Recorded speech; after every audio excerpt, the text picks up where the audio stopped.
Somebody finally did it. Somebody got off his fat butt and gave us a new introduction, and we're getting started on that. So, maybe instead of just sitting around all day not doing anything, he actually did something. So, welcome to Footprints Forward, where we want to make sure that we put out everybody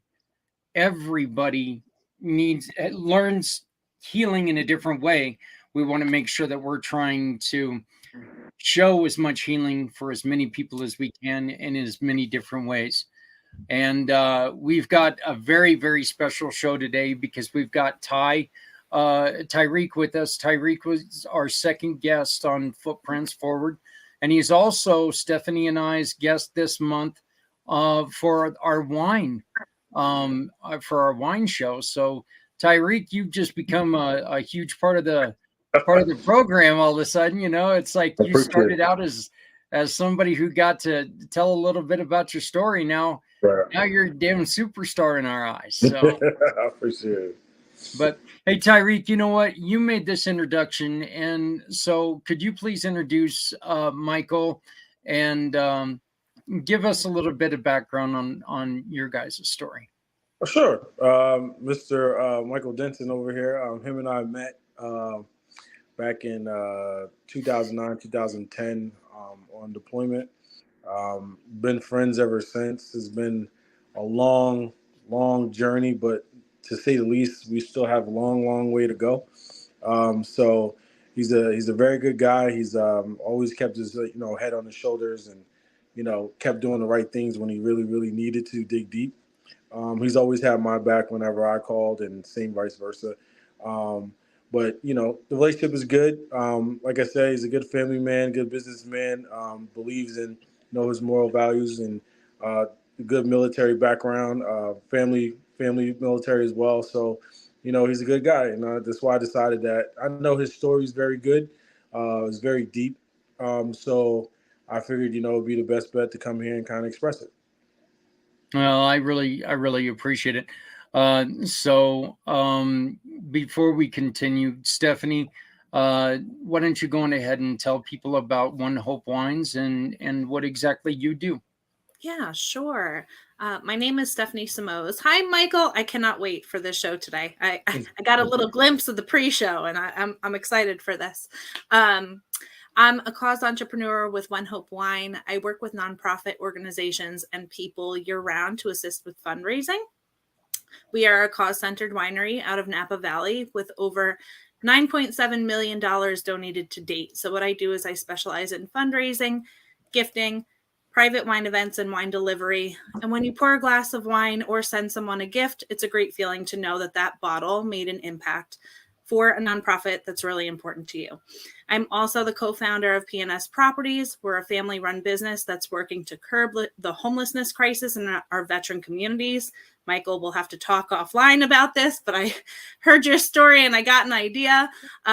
We work with HUD-VASH recipients on housing, and we are working to build veteran communities and housing while providing support and resources. So this mission with Footprints Forward is really important to me because the last few years working in the nonprofit space, I've learned a lot about where our systems are lacking in support. And I believe that education and resources for those that are needing assistance is really important to help bring the number of losses in the other direction.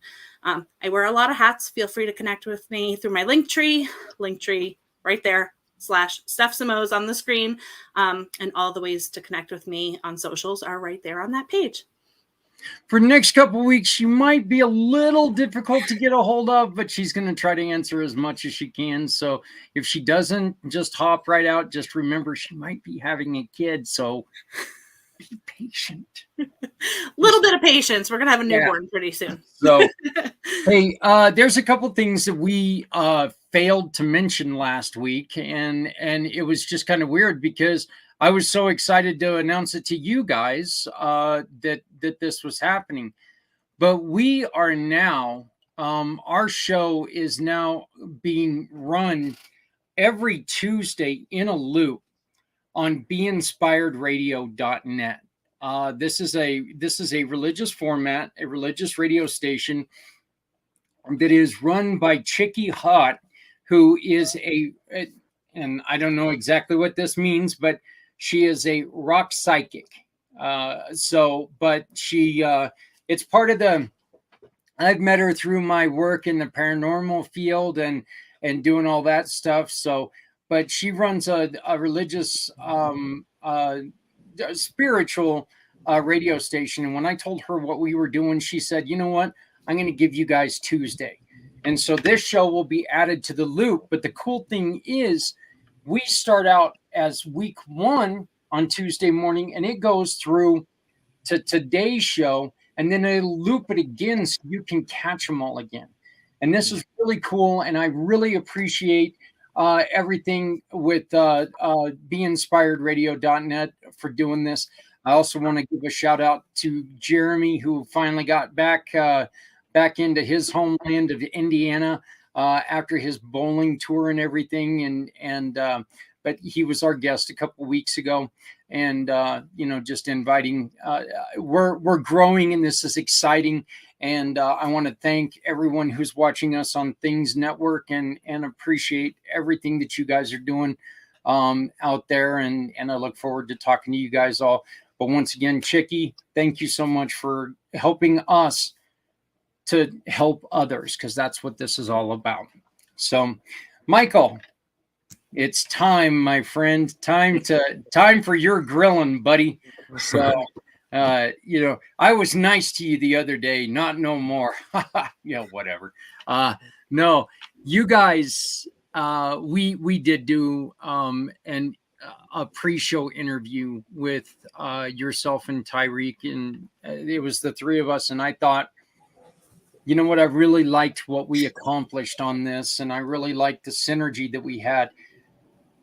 You and Ty have such a special friendship that, we've all got special friends, but I mean, you guys really went through many ups and downs, but I love how you credit Ty with a lot of the great things that have happened in your life.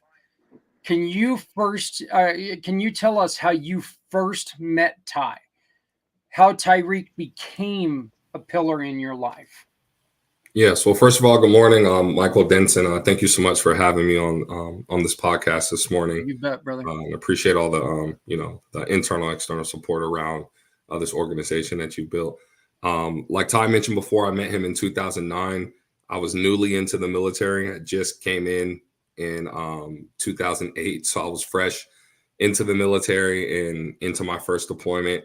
And when I got to my deployment, I really didn't have anybody. I didn't deploy with the team. I literally came to Iraq from my base by myself, so I didn't have a unit that I was with. So I really had to kind of step outside of myself and make friends, make people that I would connect with during my deployment that would carry me through. And I met Ty actually playing basketball one day, and when we were out there playing basketball, he had asked me, as he was recruiting for the drill team, if I wanted to do drill in March. And I was like, nah, that's really not my thing. I barely made it through basic training. I was able to do enough marching there, but really not good to, be on the drill team. I would want to, but I don't think I'm coordinated enough to, swing the rifle and do all the things that's required as far as the drill movements. And he was like, well, just come on out and try it. We're having a day where, everyone can just come out and try. And if you like it, you can stay. And if not, stay anyway. So through that relationship, through drill team, I began to learn just the character of Tyreek and who he was by the things he had done for me. It got to a point where I actually wanted to quit. I felt like other individuals on the team were a lot better than me, a lot more smooth, like I was holding them up in our movements as we were rehearsing. So I told Ty that I was just going to kind of step away and not come back to the next practice. And then he said, here's what I'll do before you decide to do that. How about we do a one-on-one practice, just me and you? I'll run you through several movements and I'll get you up to speed. We'll do this tomorrow. So the day came, I ran into him in the chow hall and I was like, man, I really don't think I'm going to make it. Don't waste your time. You can show up, but I won't be there. And he said, well, let's do this. I'm showing up and I expect you to be there. So I'll see you later on this evening. So he really didn't give me an option to cut out on him. So I did show up. It was just an awesome experience for him to just be my mentor in that moment where I needed it the most.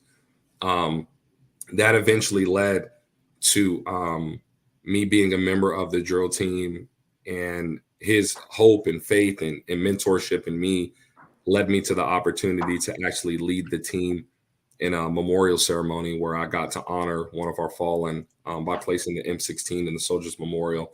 So it just goes to show you, when someone believes in you and sees something in you that you may not see in yourself, that can go a long way to be a fruitful opportunity. And it was for me, just due to that encouragement that he had in me in that time where I needed it. I love the story that you were telling me about, you've mentioned that you were wanting to quit before, but even the first time that Tyreek stepped up and said, work with me. And he did what he does, his coaching. He stepped up to you and he goes, you know what? Give me a chance, work with me. And all the way up until he busted you right before the meeting and you were like, yeah, I think I'm going to be there. And he kind of told you, no, there's no thinking, you're going to be there. Having somebody that accountable, Michael, now in business, having somebody to kind of push those buttons that aren't always the easiest. What has that done for you with Ty? Well, it really translates to life, because we've revisited this type of scenario probably about a handful of times, maybe 3 or 4 times actually, where, I wanted to quit. Me and Ty experienced a lot when we were deployed. Ty was the first one to experience, divorce in a deployed location, which is not an easy feat at all, to continue fighting for your country when your family's falling apart. But he was able to keep himself together, and I was able to walk through that with him. And then my time came, and I was going through my divorce, and it was really hard for me because I had lost, custody of my children, the ability to be able to see them and be dad, something that I had always known to be. And Ty really stepped up once again in that position to encourage me and walk me through that, to say, hey, I've walked this road before. You will get through this. It will be rocky. There may be points of darkness, but I'm here for you. If you ever need someone to talk to, I'm here. I can help you through that. I've been through the court system with my daughter, so I can navigate you through a lot of those things and those challenges that you may think you have to face alone, but you don't have to. So once again, Ty was there to lift me up, to encourage me, to navigate through some of those uncharted waters of just fear and lack of understanding. And I really appreciate that. A lot of those moments and those talks were life-saving. There were times in those moments of darkness where I really wanted to give up and completely check out and just turn everything in. Like, Ty, I'm not a dad. I don't even see my kids. I wasn't able to keep my marriage. Why am I still here? Why do I need to exist? And Ty just simply reminded me, those 2 boys that you have, those are the ones that you're fighting for. You have to continue to get through this. And one of the things he had suggested to me was to go get help, to talk to somebody outside of himself. So he did refer me to go speak to someone. And I was kind of reluctant, because a lot of veterans, when it comes to the VA, we want to reach out and kind of put our story on the table, but it's really hard to translate that to someone who may not have served or endured exactly what we've gone through or understand how we're feeling. But Ty, in those moments, he had the answers, and I took his advice once again. And like I was sharing earlier in the pre-show, Ty doesn't realize that a lot of the things he spoke unto me and how he guided me through that process not only saved my life, but saved my family. And I can speak on that a little bit later if you need me to, Zach. That was honestly one of the more beautiful moments that, when you were able to look at Ty, and this was one of the first times that you were able to look at him and tell him, look, you don't know what you meant. And I really did, man. I took that to heart because it's, look, telling people, I'm sorry, guys, my dogs, he is just telling me, if you don't let me out, I am going to make a mess. So I've got to go and let this guy out. Yeah, Stephanie, can you go on ahead and take over the show for a second so I can go and let my buddy here out, or he's going Absolutely. to make life a living hell. It's your dog. It's my 3-year-old. You know, we make do with the potty time, right? One thing that was mentioned in the pre-show was, you know, having that net of people that you can cast out to, and that's something that, like, you know, I remember from re-listening to that. You know, the fact that you guys have such an honest relationship and no sugarcoating, and he's like, hey man, I walked this road. Here's what you're going to do, you know, and help guide you through that. It just shows, you know, the bond that you guys have. And I don't know, I'm just really excited to hear more on all of this today. So I don't want to do too much talking, but I was telling Zach earlier that pre-show should have been streamed live because that was just amazing. I didn't need to be here for this. This was great. Hey, Zach, you're back. Awesome. I can run fast for a fat guy sometimes, but it's actually really not really running. You know, when you get to be as large as I am, you start to lean over, and it's called momentum. You know, you need to hit the door. Going, right. So, but yeah, I like, and I love the fact that Stephanie was able to watch the show that we did, and hopefully, I've sent a couple of emails to people who I guess I didn't do a good enough job getting linked to them. Hopefully, we're going to have some more people joining us here real quick. But Ty, I warned you that this question was coming, and Michael, I'd also like your opinion on this. You two, and here's our great friend, Mr. Dennis Schrader. So Dennis, welcome to the show. That don't look like your car, brother. It's not. Things happen differently when you actually show up. I did take pain pills this morning. I thought maybe I was looking. No, they said it's going to be a couple of days to take care of the issue, so they gave me a loaner car, and I was able to make it back here. So real quick to join before you. I finish the question, how was your wife, Dennis? I know that you couldn't join us last week. Oh, she's okay. It's just, you know, as we get older, you get stuff that are aches and pains, and it's something that was not urgent, but you know, you just can't let it go on forever. So yeah, those aches and pains end up being aches and pains, and that's just not a lot of fun. But welcome to the show, my friend, and we'll give you your introduction here in a minute. I'd like you to meet Michael, and if you remember Tyreek was our second guest. He was right after you. Good to meet both of you. I was able to listen to the LinkedIn broadcast until I was able to get the link for this show. So yeah. So but Ty, let's start with you first. You guys have this special bond. You guys are able to talk to each other quite a bit. What about listening? How much of it is talking, and how much of it is simply listening to each other? I think for the most part, I don't really know if you could factor in like a percentage wise or anything like that, because it's pretty much based off scenario, I would say.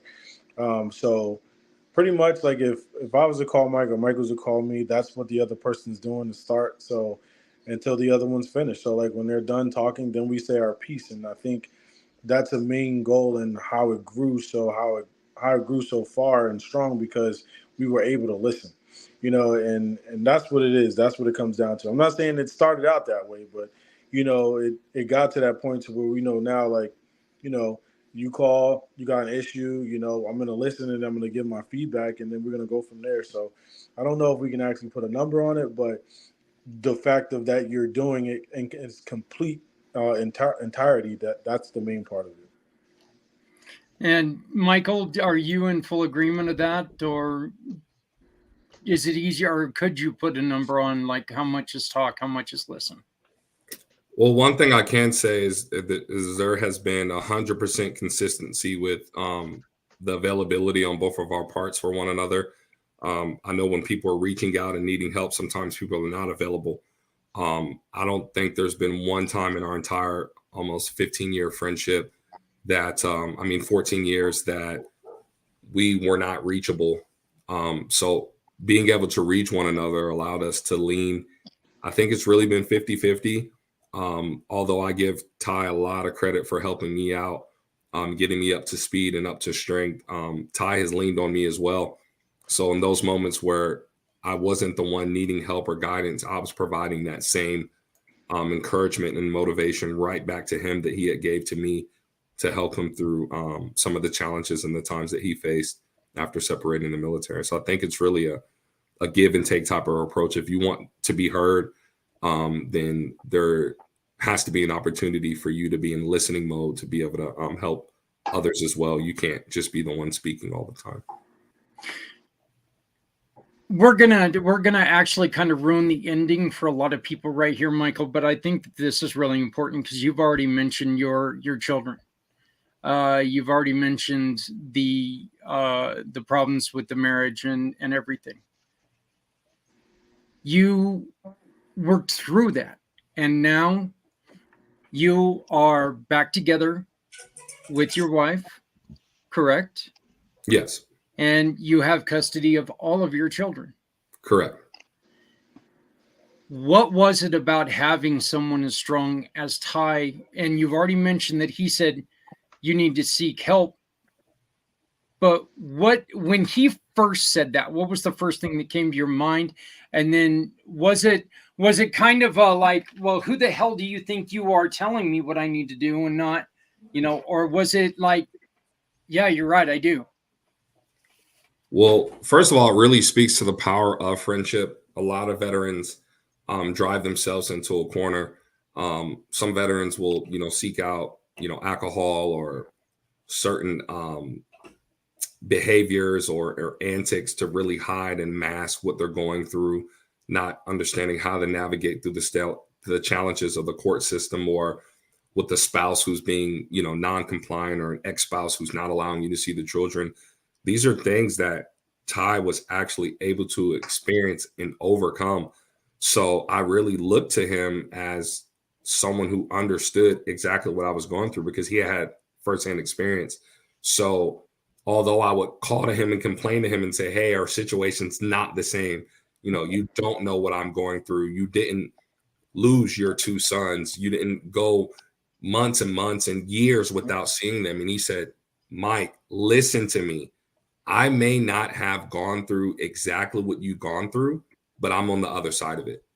So if you want to get through this darkness, to walk through this tunnel and end up on the other side, you have to trust me that this will work out. It may take time, but one thing you have to do is not give up. You don't have to listen to me, but if you listen to me, I assure you, you'll get through this. I know it's hard. I know it hurts. I know it sucks, but you cannot give up. And those very words allowed me to charge hard, to not give up. And as Zach said, I was able to rekindle a broken marriage and remarry my wife. I was able to not only get the marriage back, but we had 2 more children and have 1 in the oven. The boys, it took about 6 years in court fighting and losing and not having time with them, to where in 2020, I actually got full custody of them. And so Ty was a huge advocate in that space. He was the one telling me, what to do and what to say, how to respond, how to be cool, calm, and collected. And I really looked at his relationship with his daughter and his daughter's mom, and I kind of envied that. I was like, how are you able to see your daughter? How are you able to communicate with your ex-spouse? And he said, with time and maturity. You have to go high when they go low, but put your focus on your children, and they will see that, and that will be rewarded. And that's exactly what happened. So I'm really, really grateful that he had that experience in that space to guide me. And Ty, you were able to go through this because when we were talking and you were at the lowest of lows, you were talking about, you know what, I don't want to let down my daughter. Right. So when you were talking to Michael at this point, is that where you were coming from there? It's like, you know, yeah.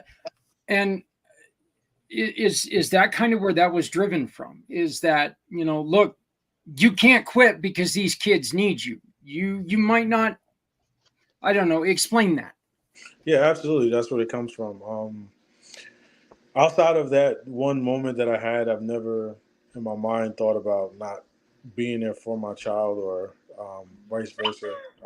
And she will always know that. And that's what kind of driven me. Like, I have family that gave up on me, you know, parents that gave up on me, so to speak. They wasn't there. So, you know, and one thing I realized when I got old enough was that will never happen with me.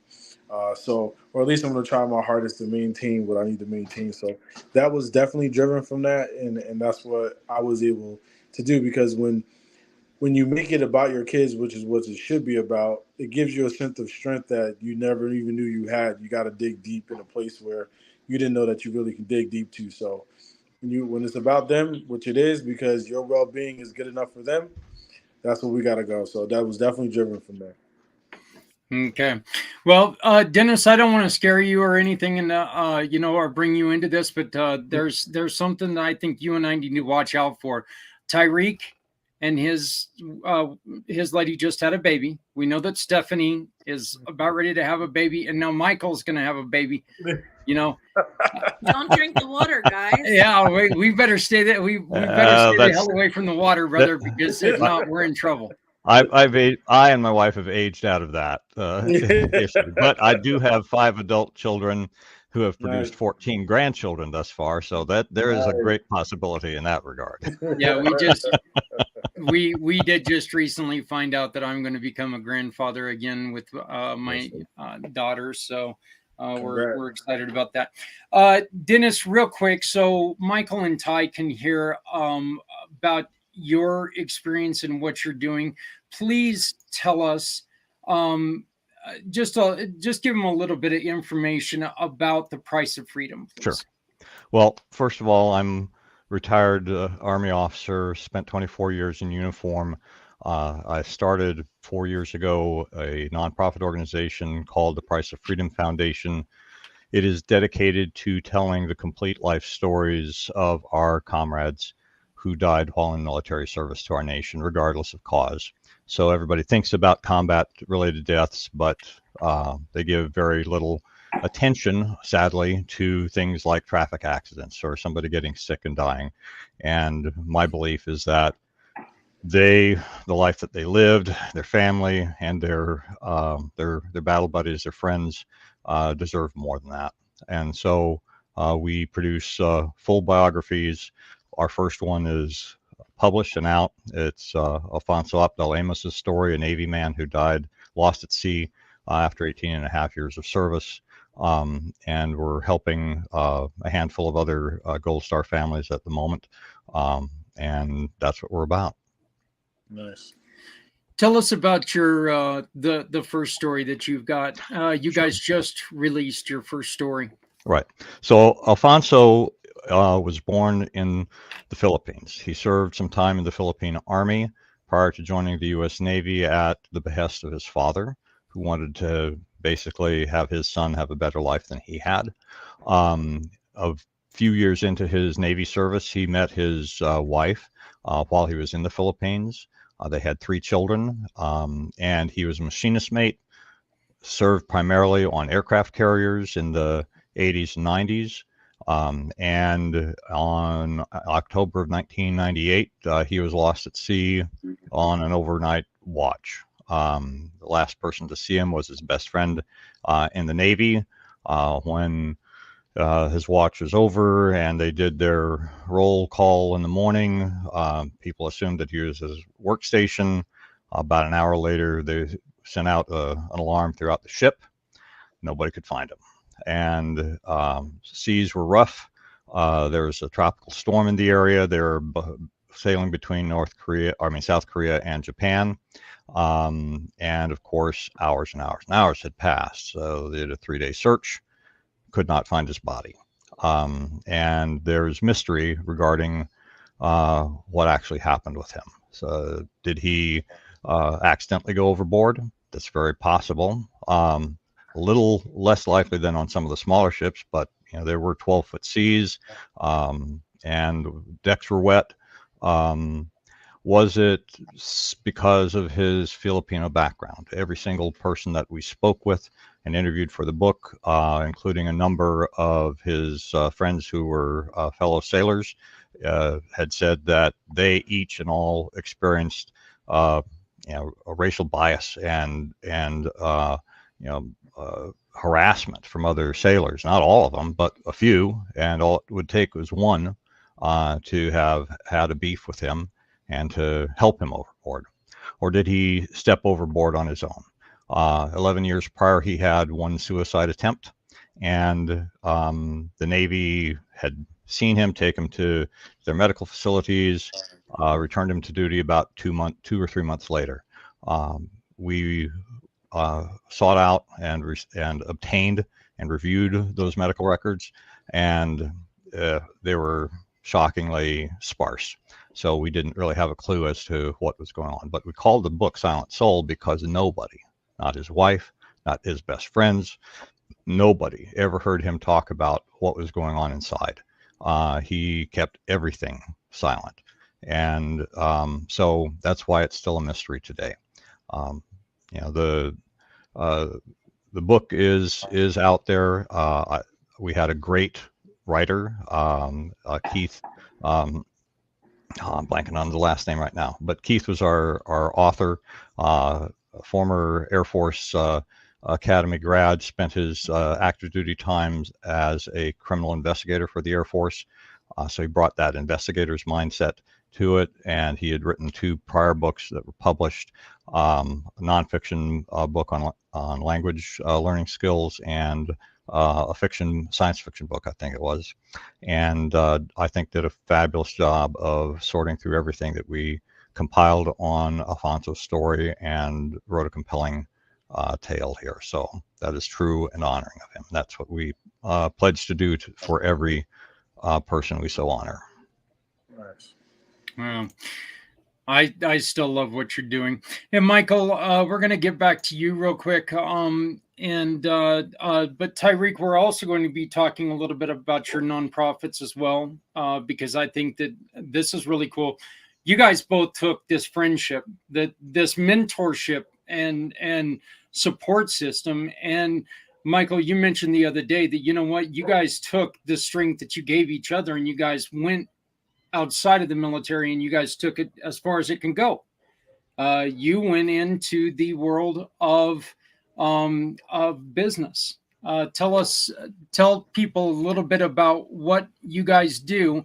And I'm going to pop a question up on the screen.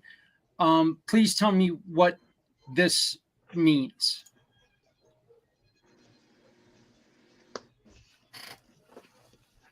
You're on mute, brother. I think that's a great question. It's a question that came up in our pre-show, but it's the heart and soul of the business I started. The staffing agency, WGMD Staffing Solutions, gives veterans transitioning military, their spouses and dependents, an opportunity to get meaningful employment. And I think one of the biggest challenges our nation is facing with veterans transitioning or with military transitioning and becoming veterans and looking for work is many companies do not understand the value of a veteran. If they understood the value of a veteran and were able to answer this question, a lot more of our veterans would have work, would not be without work, month after month, some of them year after year. To answer this question, I understand the value of a veteran because I am one. I've navigated the challenges of trying to find employment, being turned down job after job, being promised interviews and not hearing anything back. But the true value of a veteran is not just in the service that we lend to our country. The value is that we were once civilians. We took our lives in our hands and trusted it with our United States government to defend our nation with no skills, with no prior experience, and were put to the task to learn our job and do our job in a spirit of excellence the entire time we're in the uniform. And that value, you can't get anywhere else. That training, you can't get anywhere else. And a veteran is not just a normal person from society. It's someone that has left society, who has been formed into a mindset to serve and to defend and to take on a certain set of skills to do what they're asked to do every single day, every single minute, every single second without failure. That's really the value that veterans bring to the table, is that when we're asked to do something, we're going to do it, and do it not only to our best, but do it until it's completely done, with the satisfaction of what we're being asked to do, with accomplishing the mission we're set out to do, to the point of failure, but going past that. Several Marines are trained to almost drown themselves to the point where they can not be breathing, but have enough wherewithal to take one more deep breath, awaken themselves, and continue to swim. So we are trained to do a lot of things that normal individuals are not. And once our country and organizations and companies can see that we have value, not only in those skills, but in the humanity of us serving others, I think we'll be taken more seriously in the job market. When you came up with this question, when you approach a business and you go, do you understand the value of a veteran?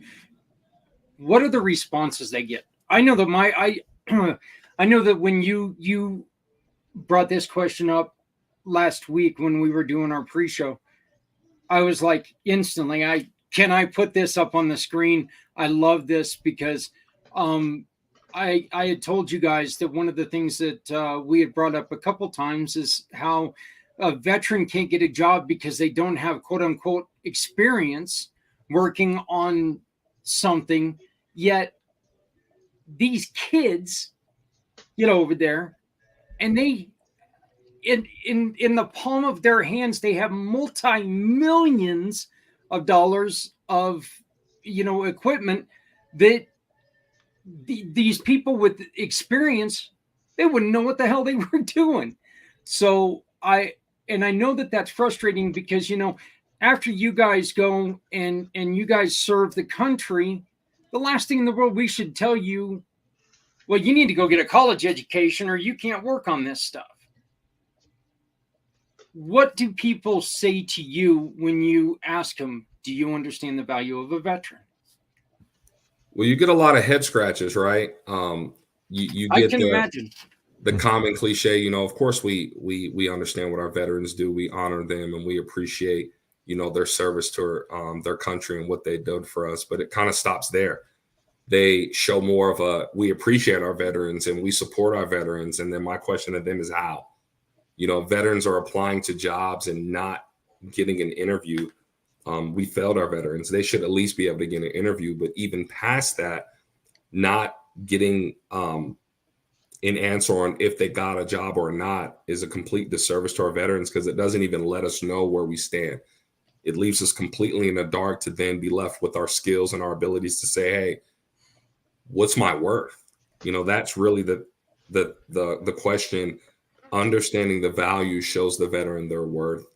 And the ones that we're fighting for, if no one is fighting for us when we come home, then how can we call ourselves Americans? How can we say we're truly helping veterans when in most cases we're not? And I think it's not the intention of companies not to understand the value of veterans. It's something that veterans, we have to continue to drive home and continue to bring that conversation to the table. You said it the other day, Zach, I'm not, a solo organization. I can't do it alone. There's several hundred organizations out there trying to get veterans jobs, but we have to continue to have that conversation at the forefront to push our value, to show it to those that may not know what we do and what we stand for and what we're capable of. Yeah, Dennis, I could tell you're excited about something. Do you have something that you Well, wanted to ask? well, yeah. I mean, basically, what Michael was saying, I experienced when I first retired from the Army 20 some years ago, and so I'm greatly in favor of that message and continuing to press that forward. And I just remember, I went through periods of time unemployed for a couple of years actually, as you described, and we have lots of things that are out there for our soldiers, and a lot of people assume that officers have the free ride and get the easy pathway to employment. That didn't happen in my case. And I remember having, in terms of feedback, I mean, it's something that I wish that people would have. Instead, you get the terse little letter of rejection, whether it was for an application or after an interview. I wound up with a file at one time about yay thick, and I'm not going to use the term that I really called it, but it was FU file is what I what I called it, FU Dennis file, and I really had to fight for a long time to keep my own sense of self-worth, because I was still in that mindset that I wrestled with for decades, that was self-destructive and led to suicidal ideation from time to time. And so that was certainly a factor that I had to struggle with through that. So I'm very much in support of what you're doing. Thanks. Stephanie? And this might be a little bit off topic, but what he was saying, in my kids' elementary school here, in their brick and mortar school, they're out of that school now, but there was a gentleman that was hired there for security. All the things that are going on in the schools, you guys, Yeah. it's scary. Mm-hmm. From one year to the next, with my kids going through this elementary school, they had the front desk person answering the phones right out front through those double doors. They ended up moving that person inside, away from like where you can see them through the glass, and brought security in. This gentleman, I used to volunteer a lot at the kids' school during the day. His wife actually was one of the volunteers with me, and I would leave my kids, drop them off, and just knowing this gentleman who served, and he's retired now, but got a job with the school district. I was so comfortable leaving my kids there, even with the chaos going on in the world. And I know Michael touched on this a little bit the other day when you guys were speaking, but he said to me, I'd be running in the other direction, right towards the person if somebody were to come and compromise this building, and I was just so grateful to have that and to have that service person there, knowing, and I'm only a couple of minutes away, but still just knowing that that I was leaving everything in his hands. And those are my babies. You guys all have kids.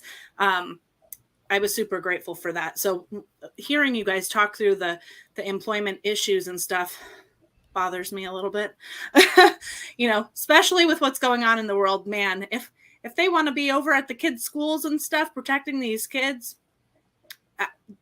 I feel like every school needs to be, hiring and looking for that. I was lucky enough to build a relationship with him and his wife just through my time there and volunteering. So that kind of brought up those memories as you guys were speaking. And it's been a couple of years, but. Michael and Tyreek, we were speaking about that the other day, about I was telling you guys when I was watching the news after one of the latest shootings in Texas, about how it was a former Marine, if there's such a thing as a former Marine. God love him. My cousin's probably sitting there going, "It's not former, you're always a Marine." But how he was talking about how his training allowed him to try to help people that were injured. And that's an invaluable training that, I could take all the CPR classes I want, but I'm not going to be ready for that situation as much as a veteran is, are they? Am I? Probably not. You know, we're all trained to protect and defend. I mean, at all costs. I mean, from a building to a gate, any type of facility, any veteran can defend themselves and get people to safety on a highway, on a common road. I mean, any scenario that you can think of that would really stress and press someone to not know what to do. We've been put in those scenarios, and that's just what we raised our hand to do. Those are skills that we inherited by inserting ourselves into the uniform. But it's a true blessing because you never know when something is going to happen. And as I mentioned to Zach, most of the time when you're looking at the news and these tragedies are happening, I find it amazing that there's always some type of veteran from some type of uniformed service present to help and assist those who need help in those tragic moments. And that's what we're here for. And organizations should welcome the sense of belonging of veterans because we understand that cohesiveness and camaraderie required on the job, but also that life-saving type of skill. Even in conversation, there's several employees and organizations that commit suicide and walk off the job with certain feelings and return to the job doing certain things just because they don't have that support net of people to talk to. But veterans were able to see those signs and recognize those and bring a lot of value in just understanding that people matter. Tyreek, what is your thoughts to the question? Do you understand the value of a veteran? What does that mean to you? I'm kind of in agreement of what was just said, and I was thinking like sometimes when you having conversations, throughout the time that I've been back, conversations about people about veterans and things like that, of how they kind of were perceived that as well. For me, like it becomes more of a family connected thing to me, and more than just skills and assets of that space. For me, like when I hear another veteran, I immediately think this is another family member of mine, and so, and the value is unmeasured because you don't understand, like Mike was just saying, the length that people will go to, like it's unimaginable, things that I saw some military personnel do, you know what I mean, have me scratch my head. I'm just like, that man had it, like they really had it, like even if you look into special forces and stuff like that, like they do things that the normal military personnel won't do. So like, the value to me is unmeasured at any given standpoint, so it should never be taken for granted in any shape or form. So, just us being able to just to connect and be able to enlist and go do that when everybody else doesn't want to me says a lot more within itself. Tyreek, can you tell us a little bit about Chef for Vets, please? Yeah, sure. So I started Chef for Vets. Cooking is my passion.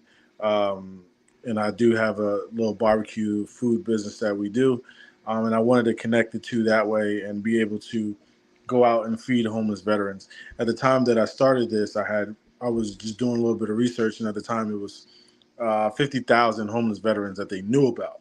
So, there's a lot more than what the numbers that they actually put out there because there's numbers that they don't account for. So I just felt like that number was way too high in any regards. And like I said, I knew that there were, like the Wounded Warrior program, they were out there. Like there's definitely big ones out there that actually help out veterans. But, the people up there in Power 2 as well was also got caught stealing and stuff like that from the foundation and misusing money. And I just didn't sit well with me. So I said, in order for me to do it, I'm gonna have to do it myself. So I know that I'm truly reaching what I need to reach and do what I need to do, without having to have that black shaded area with it. So that is Chef for Vets, and typically around Thanksgiving time, we're going to be going out and trying to feed as much homeless veterans as we can. Top Tier Sports Group. So Top Tier Sports Group is started back in 2020. We're basically helping, the less unfortunate kids that can't really get the training and everything that they need to do. We build an experience for them to travel and be able to, showcase their skills that way and build camaraderie as a team. We had kids back when they were 10, 11 years old. Now they're, going into high school. They're still contacting us. We're still training them. That's what we're training today, actually, if the rain kind of stays off our back a little bit. So it's definitely a good thing. And not to mention, we're going to be going at some point revisit this, but Mike is going to be the point for the Arizona charter of Top Tier Sports Group over there. We touched base on this a while back, and we're going to revisit that whole avenue because we wanted to be able to help out wherever we can, and just continue that mission. So that's the whole brand for Top Tier Sports Group.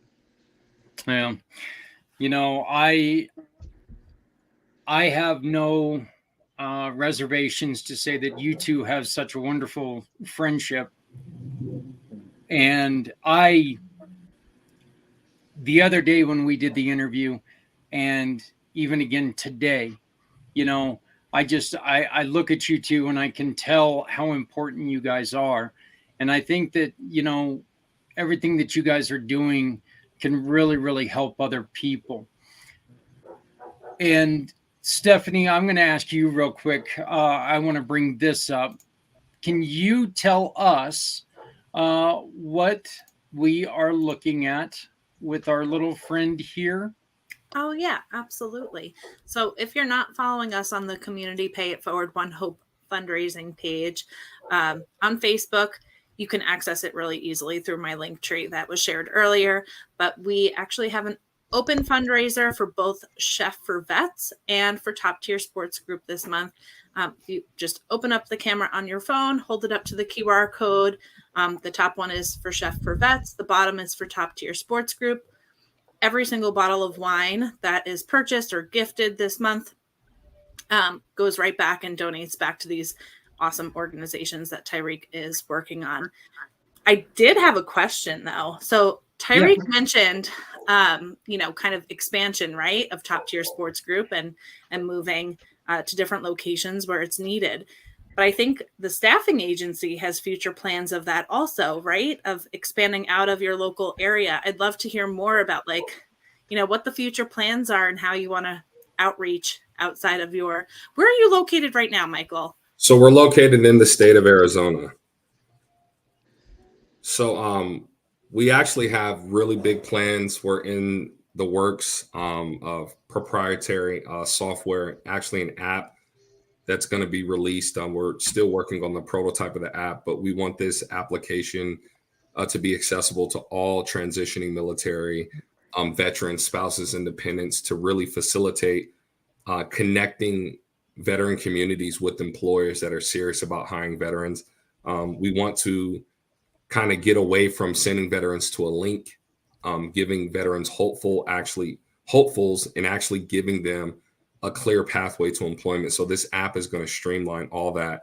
So with that in mind, this will create opportunities for veterans outside of the state of Arizona and all 50 states to have access to companies that are going to give them an opportunity. So we've been working on that really, really hard these last 2 years and hope to bring that to market this year. So that's our plans for growth is this app that we're developing. I love that. Is it like to focus on the certain career types that they're looking for and job skills, or, what are like the main questions that kind of helps direct them to where they should be going with that? Would you mind walking us through just to understand it a little bit better? Yeah. So number one, we're only going to take on companies that have a vested interest in hiring transitioning military veterans and spouses. If they don't have it in their organization to actually take on these individuals, because that's our focus, then those clients will not even be invited to be on our platform. Essentially, what we want to do is eliminate the rounds of questioning and really get to the skills and the value that the veteran brings to the table, so that they can just be offered an interview and then be made a job offer right there on the spot. The app creates that dedicated space for that. It also gives companies kind of laser focus on these individuals without having to look for veterans through the needle in the haystack. If a veteran's applying for a job with college grads, with other individuals in the industry and a handful of other individuals, it's really hard to look through that haystack and say, okay, well, there's a veteran at the very bottom. What happens when you send a veteran to a job link? Usually we end up at the bottom. So this gives us an even playing field for companies to say, okay, I want to hire veterans for these positions. Okay, I'm just going to look at veterans. I want to hire spouses for these positions. I'm going to look at spouses, and hey, we could use some part-timers. You know, can we pull from these dependents that understand mission first? And I think that's what's so special about the community that we're serving is they understand mission. They understand a sense of belonging. They understand how to chip in and do their part. And I would assume that there's hundreds of companies that would welcome that type of person into the organization, but just don't know they exist. And we stand to show that they exist.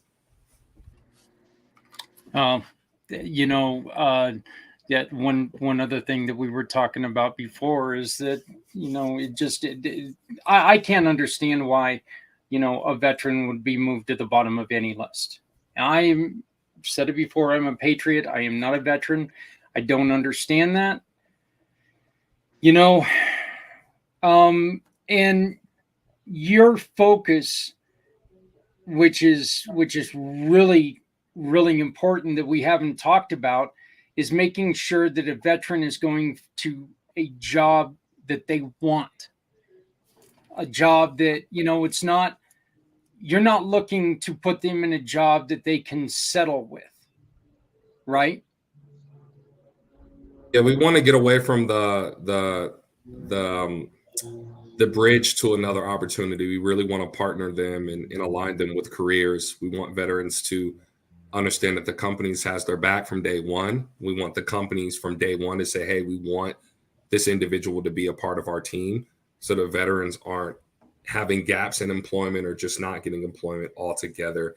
And if you're just going to send a veteran to a Home Depot, not to undercast those positions, or just send a veteran to, you know, work at a restaurant or work in retail, you know, our skills are a lot more broader than those opportunities that are, a lot of them are available, but veterans need to be,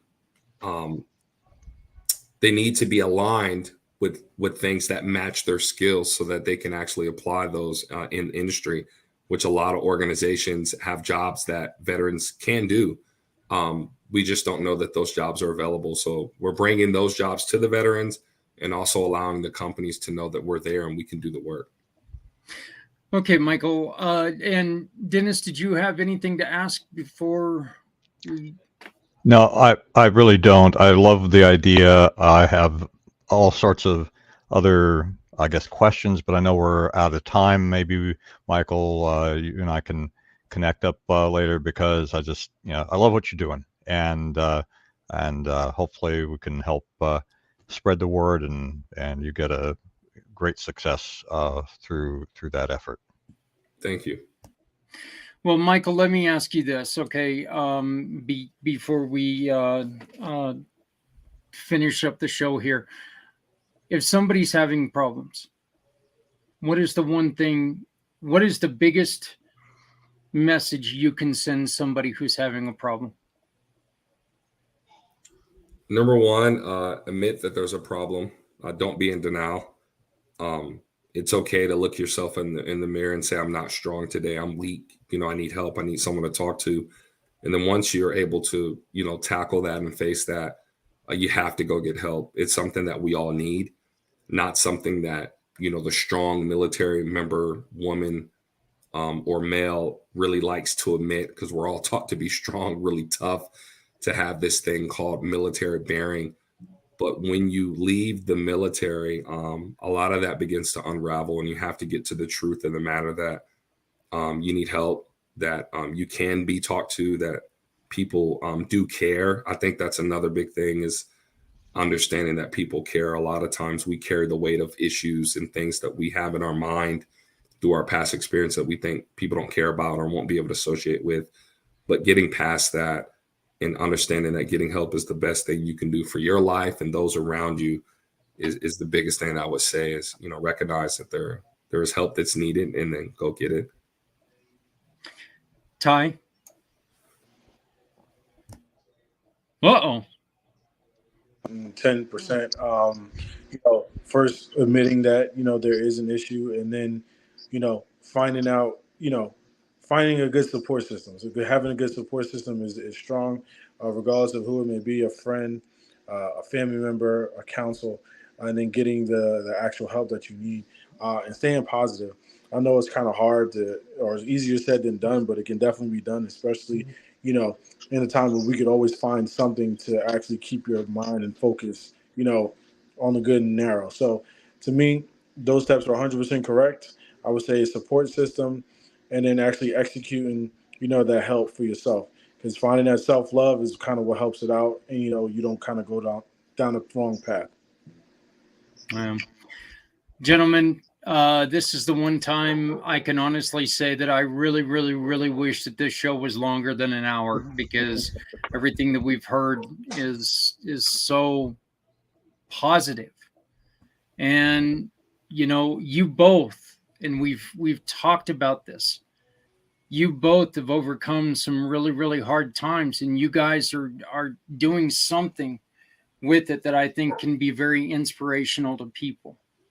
And Michael, I should have asked you this before the show started, but how do people get a hold of you if they would like to learn a little bit more about your programs? So we are on Instagram and Facebook, WGMD _ vets for Instagram. And then on Facebook, it's WGMD Staffing Solutions. We also have a website, which is www.wgmdssjobs.com. Those are areas where people can reach out and get more information about our company and how we can help. We're still in the startup stage, so there's a lot of things to come this year that we're still trying to iron out, because we want to put our best foot forward and give our veterans our best. And I'm really excited about it.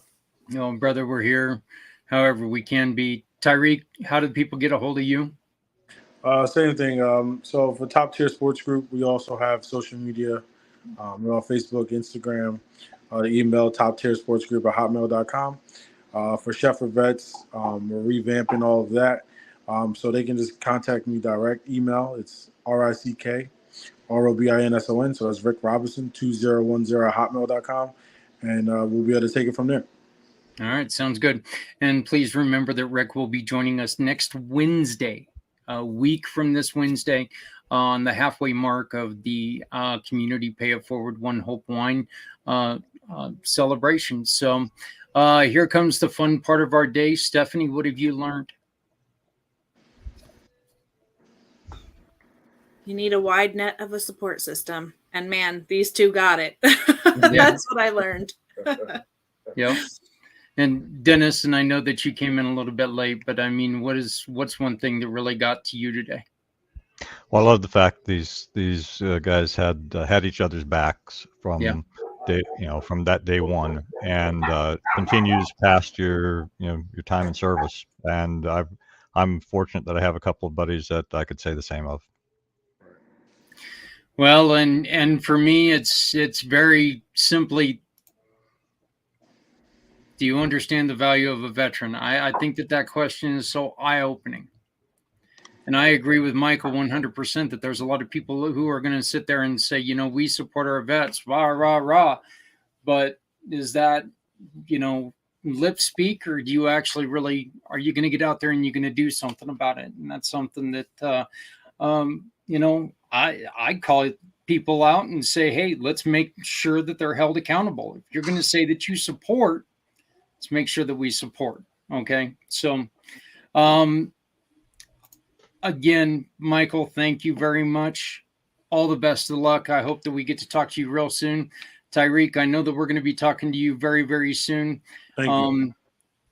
Gentlemen, just again, you guys were wonderful, and I really do appreciate you guys coming on. Thank you. Awesome. Thank you so much. Appreciate it. All right. We'll talk to you guys soon.